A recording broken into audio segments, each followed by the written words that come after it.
I think the military is extremely powerful in the equation, probably the most important force. And by the way, I've been in Pyongyang, I've met with some of these military people, and they make some of these other guys look like liberals. I mean, it is very tough to get through to some of these military people. So I think they really have an important say. But I think also his Kim Jong Un's regent, Chung Song-taek, who is Kim Jong Il's brother-in-law, he appears to be a key figure. So there's probably a kind of group of civilians around that, so the so-called nomenclatura, who kind of work with the military.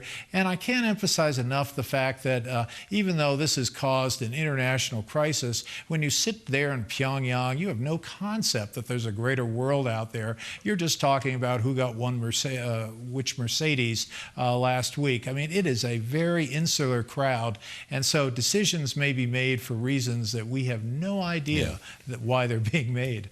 Mark, let me come back to U.S. options and what they think they are.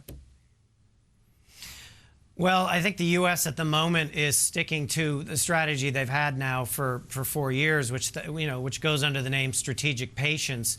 The U.S. doesn't agree to sit down to direct talks with the North Koreans unless they denuclearize, renounce their nuclear weapons, and they continue to layer on harsher and harsher sanctions in the hope that, evidence notwithstanding, that they will have some kind of impact.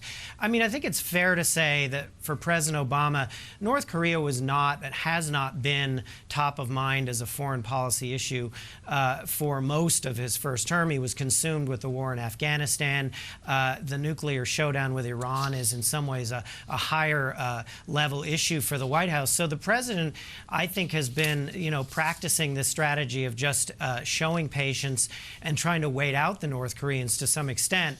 What's interesting is this recent round of provocations and the shrillness of the rhetoric from Pyongyang has sort of forced it back on the White House's agenda, and it's going to be the centerpiece of Secretary of State John Kerry's first visit to Asia next week. He's going to China, Japan, and South Korea. I imagine it'll be the central item in all of those countries. But I don't detect at all in talking to White House officials that they are weighing a new attempt at diplomacy, a new formula. Right. As Chris has correctly said, we've been down this road over and over again, and just changing 6 parties to 5 doesn't necessarily give you some secret key to unlock this.